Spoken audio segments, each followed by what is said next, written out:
Assalamualaikum dan salam sejahtera. Saya Rohaiza Abdul Karim dari Fakulti Bahasa dan Komunikasi Universiti Pendidikan Sultan Idris Malaysia. Dalam video ini saya akan membentangkan kertas simposium saya yang bertajuk Analisis Strategi Komunikasi Ketua Kumpulan dalam Penerimaan Arahan dan Makluman melalui platform WhatsApp. Sudah menjadi lumrah di universiti, pelajar mencari pelbagai maklumat untuk menjawab dan memenuhi keperluan tugasan akademik yang perlu diselesaikan. Dalam dunia teknologi yang serba moden, memperlihatkan pelajar boleh memperoleh maklumat melalui pelbagai sumber internet. Salah satu sumber internet ialah portal.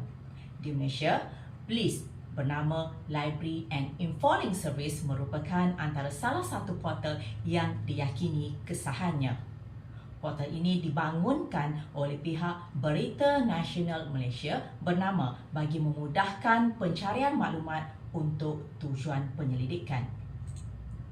Atas kapasiti, portal ini beroperasi sebagai perpustakaan elektronik kerana menghimpunkan pelbagai maklumat.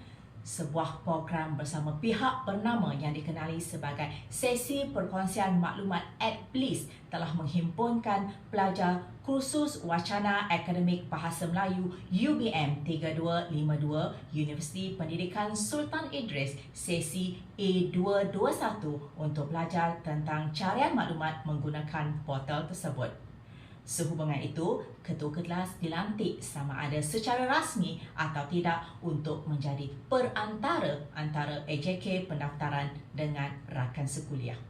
Menurut Afifah Adila Muhammad Saleh dan Maslinda Yusof 2021, sebagai ketua yang dilantik, mereka perlu berkeupayaan menyampaikan mesej-mesej tertentu kepada ahli kumpulannya dengan baik.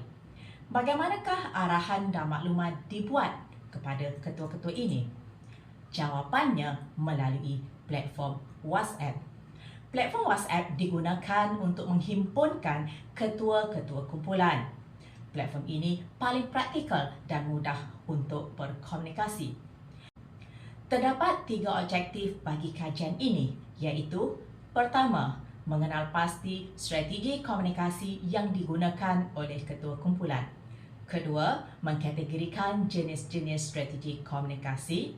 Ketiga, menganalisis jenis strategi komunikasi yang digunakan oleh ketua kumpulan. Dari segi metodologi kajian ini menggunakan kaedah penyelidikan kualitatif. Teknik analisis dokumen digunakan bagi menganalisis strategi komunikasi ketua kumpulan dalam penerimaan arahan dan maklumat.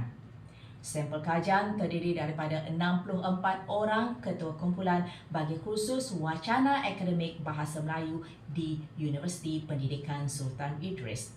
Bagi menganalisis data, pengkaji memilih pendekatan strategi komunikasi Normaliza Abdul Rahim 2019. Beliau menyenaraikan 16 pendekatan strategi komunikasi yang boleh disesuaikan dengan kajian interaksi, ujaran, tulisan dan teks. Pendekatan yang diperkenalkan ini boleh diaplikasikan bagi menghuraikan strategi komunikasi dalam bahasa pertama. Beralih kepada sorotan literatur. Fudge dan Cashberg 1983 dalam kajiannya melihat perkaitan antara strategi komunikasi dengan pendekatan psikologi. Pendekatan strategi komunikasi Taron 1983 pula menggunakan pendekatan interaksional. Dornier dan Scott 1997 membahagikan strategi komunikasi berdasarkan cara pengurusan masalah sehingga persefahaman dicapai. Dan Normaliza Abdul Rahim 2019 memperkenalkan strategi komunikasi hasil daripada gabung jalin dan penyenaraian semula strategi komunikasi sarjana lain serta penambahan pendekatan baharu. Kajian strategi komunikasi dilihat dalam 2 korpus iaitu lisan dan tulisan. Antara sarjana yang menggunakan korpus lisan dalam kajian mereka adalah Muhammad Helmi Pangat dan Putri Roslina Abdul Wahid 2016 yang menerangkan jenis strategi komunikasi dalam komunikasi lisan pelajar Cina. Muhammad Alif Ridwan Abdullah dan Sanimah Hussein 2017 pula mengkaji strategi komunikasi pelajar Melayu yang mempelajari bahasa Jepun sebagai bahasa asing. Toys dan Perez 2021 mengkaji strategi komunikasi 116 orang pelajar Sepanyol. Kajian Chu dan Putri Roslina Abdul Rahid 2013 pula menggunakan korpus lisan dan tulisan bagi membincangkan strategi komunikasi pelajar Korea yang mempelajari bahasa Melayu sebagai bahasa kedua.